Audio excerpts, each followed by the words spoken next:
Yeah, this is the biggest crisis going on in Chicago, Cook County, and Illinois, and it's the most solvable. And it's just that we don't have the will to do it. Robert Milan has spent the better part of his career battling crime and street gangs as a top prosecutor for both the Cook County State's Attorney and U.S. Attorney.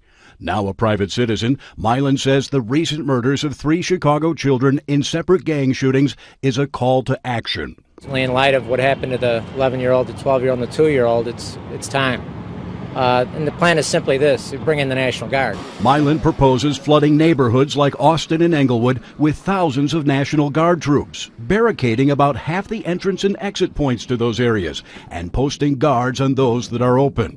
And you saturate the interior, and you use drones and law enforcement cameras, and you use the ATF and the FBI, Cook County Sheriffs, Chicago Police Department, and the National Guard. There will be 0 shootings in those areas as long as the National Guard's in there. It's not the first time it's been suggested. Last month, President Trump tweeted the idea of federal intervention to combat Chicago crime, which was roundly rejected by City Hall.